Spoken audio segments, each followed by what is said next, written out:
Comme le dit l'adage, on commence une guerre quand on veut, mais on la termine quand on peut. Oui, mais comment on fait si la guerre a été déclenchée par un cochon? Accrochez-vous bien, car le conflit que je vais vous raconter aujourd'hui est un des plus absurdes de l'histoire. Salut à tous, c'est Alex, et bienvenue dans ce nouveau numéro d'Un soir, une histoire. Vous connaissez le principe? C'est très simple. Je vous propose un récit passionnant tous les soirs, du lundi au jeudi. Tout est bon pour vous? Alors, c'est parti.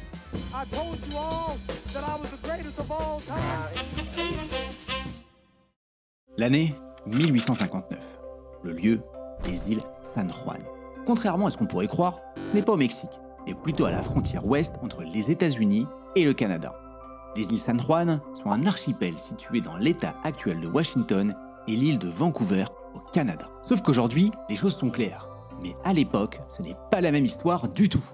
En 1846, le traité de l'Oregon avait été signé entre les États-Unis et le Royaume-Uni pour établir une frontière claire entre les deux nations. Parce que oui, je dois vous préciser qu'à cette époque, le Canada appartient encore aux Britanniques. Depuis leur indépendance, les États-Unis ont toujours alterné entre le chaud et le froid avec leurs anciens colonisateurs anglais. Et les îles San Juan, c'est un endroit qui rend complètement crazy nos deux protagonistes du jour. Ça fait des années que ces îles sont une zone de tension.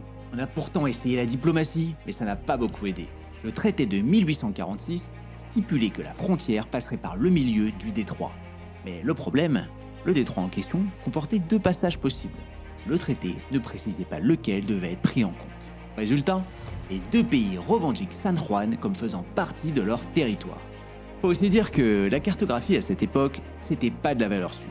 En comparant les cartes de la marine anglaise et américaine, on voit bien qu'il existe une véritable zone d'ombre.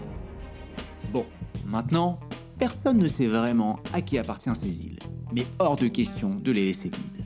En fait, on est dans une situation étrange où les colons britanniques et américains cohabitaient sur l'île, chacun considérant qu'il vivait sur son propre territoire national.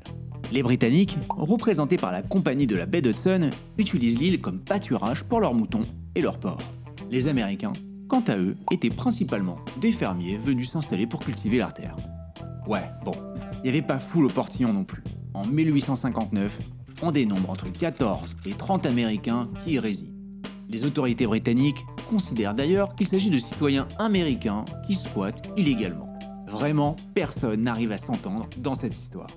En fait, l'archipel, elle n'est pas importante ni par sa taille ni par sa population. En revanche, San Juan est un point militaire stratégique que les deux pays veulent contrôler. Malgré cette cohabitation étrange, les tensions restaient relativement faibles. On va quand même pas se disputer entre fermiers, jamais de la vie. Enfin, jusqu'à ce fameux jour de juin 1859. Le 15 juin 1859, un fermier américain du nom de Lyman Cutler découvre un cochon en train de dévorer ses pommes de terre. C'est pas la première fois que des porcins s'aventurent dans son champ, et Cutler en a vraiment assez. Ras-le-bol. Ce cochon appartient à Charles Griffin, un Irlandais qui vit également sur l'île. Griffin possède un élevage de cochons, et il est connu dans les environs pour laisser ses bêtes se balader comme bon leur semble. Toujours est-il que, furieux de voir son champ ravagé, Cutler prend son fusil et abat l'animal. Mais voilà que ce qui aurait pu rester une simple dispute entre voisins prend rapidement une tournure carrément dramatique. Cutler dit à Griffin « Ton cochon mangeait mes pommes de terre ». Et Griffin répond « C'est à toi de garder tes pommes de terre hors de mon cochon ». Faut vraiment que j'arrête avec les voix. Griffin, outré, exige des réparations et demande à Cutler de lui payer $100 pour son pauvre petit cochon. Une somme considérable à l'époque. Mais Cutler refuse catégoriquement, déclarant « Pourquoi devrais-je payer pour un cochon qui mange mes pommes de terre ?» Alors on s'arrête comme ça? Ah bah non, ça serait trop facile. C'est simple, cette querelle va rapidement dégénérer. Griffin, soutenu par les autorités britanniques, menace de faire arrêter Cutler pour avoir tué son cochon. De leur côté, les Américains crient à l'injustice et demandent à leur gouvernement d'intervenir pour protéger leurs citoyens sur l'île. Et voilà comment un simple cochon, un peu trop gourmand, a mis le feu aux poudres. Le conflit prend rapidement de l'importance et les Américains décident d'envoyer des troupes sur l'île pour protéger leurs fermiers. Le général William Hornet, connu pour son tempérament impulsif, déploie 66 soldats américains sur l'île de San Juan en juillet 1859. Leur mission, empêcher toute tentative britannique d'arrêter Lyman Cutler ou de revendiquer l'île par la force. Mais petit hic, cette décision ne fait qu'aggraver la situation. Lorsque les Britanniques apprennent que des troupes américaines ont été déployées sur l'île, ils réagissent en envoyant 3 navires de guerre dans le détroit. À ce stade, l'île de San Juan est devenue une véritable poudrière. Les deux camps se font face, armés jusqu'aux dents, prêts à en découdre. À la mi-août, les forces américaines comptent plus de 400 soldats et 8 canons, tandis que les forces britanniques totalisent 5 bâtiments de guerre et plus de 1000 hommes. Pendant que les Américains construisent des fortifications armées, les Britanniques se livrent à des exercices au canon. Un conflit majeur semble tout simplement inévitable. Bon, malgré cette tension extrême, je vais vous épargner le suspense. Personne ne va tirer un coup de feu. Quand le capitaine anglais Geoffrey Hornby arrive en bateau, il donne l'ordre à ses marins de ne pas débarquer. Au gouverneur de l'île, il s'exclame « Je refuse d'engager 2 grandes nations dans une guerre ayant pour origine une querelle à propos d'un cochon. » Promis, j'arrête. Les deux pays sont furieux, mais les soldats, ils préfèrent plutôt passer du temps à fraterniser en fait.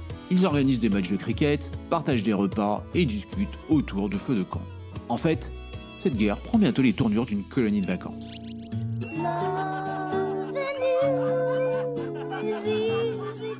Alors voilà, cette situation ne pouvait pas durer éternellement. Les gouvernements des deux pays commencent à s'inquiéter de l'escalade et cherchent une solution pour éviter le conflit ouvert.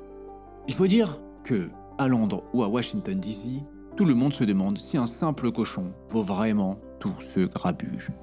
Puisqu'on ne veut pas faire couler le sang, les deux nations décident de faire appel à la diplomatie. Le président américain James Buchanan et le gouverneur britannique de l'île de Vancouver, James Douglas, entament des négociations pour désamorcer la crise. Il était temps. Finalement, un accord est trouvé. Les deux pays acceptent de réduire leurs troupes sur l'île et de laisser la question de la souveraineté être tranchée par un arbitrage international. Ça prendra plus de 10 ans. En 1872, l'arbitrage est confié à l'empereur allemand Guillaume Ier. Ce dernier tranche en faveur des États-Unis, attribuant officiellement l'île de San Juan à l'Amérique. Les Britanniques, ils sont bons joueurs et ils acceptent la décision sans protester et l'île devient définitivement américaine. Et depuis que le Canada est devenu indépendant, la frontière avec les États-Unis a très peu changé. On peut même dire que les États-Unis et le Canada sont les meilleurs voisins du monde. Quoiqu'avec Trump et ses envies d'annexion, le futur risque d'être un peu plus houleux. I love Canada. Frankly, Canada should be the 51st state, okay? It really should. Disons-le, si vous cherchez des conflits sanglants, la guerre des cochons ne sera pas votre préférée. En fait, la guerre a fait une seule victime. Ça reste notre bon vieux cochon. Alors une question est de savoir, est-ce qu'ils l'ont mangé ce cochon ? Aujourd'hui, l'île de San Juan est un lieu paisible, connu pour sa beauté naturelle et son histoire unique. Et si un jour, vous avez la chance de visiter l'île, vous pouvez trouver une plaque commémorative dédiée à ce fameux cochon, le véritable héros ou victime de cette guerre. Mais ironie de l'histoire, le drapeau anglais flotte toujours au-dessus de l'île. Cela en fait un des rares territoires américains où le drapeau d'une autre nation est levé et abaissé tous les jours. Bon, évidemment, c'est que symbolique. Au fond d'eux, les Américains devraient plutôt sculpter une statue de cochon. Finalement, c'est bien lui qui leur a permis de mettre la main sur l'île. Parfois, les animaux peuvent vraiment mettre le feu aux poudres. Tiens, en 1925 par exemple, un soldat grec poursuit un chien qui a traversé la frontière avec la Bulgarie. Résultat, la Grèce envahit brièvement la Bulgarie et la Société des Nations doit intervenir. C'est bien la seule fois qu'elle intervient d'ailleurs. Vous en voulez une autre ? En 1932, l'armée australienne a carrément lancé une guerre contre des émeus, des gros oiseaux nuisibles. These are some of the unfortunate farmers whose wheat crops have been trampled down by hordes of emus, but they're hopeful of getting rid of the pest at last. They've never used this sort of scarifier before, but things are desperate, and it's war to a finish this time. Vous savez quoi ? Malgré plus de 10 000 balles tirées, c'est les oiseaux qui sont sortis grands vainqueurs. Et voilà pour l'histoire du jour. Je sais pas pour vous, mais moi j'adore vraiment ce genre de conflit complètement absurde. Et j'en aurai d'autres à vous raconter, faites-moi confiance. Avant de partir, n'oubliez pas de vous abonner et me donner vos retours en commentaire. Bonne nuit à tous!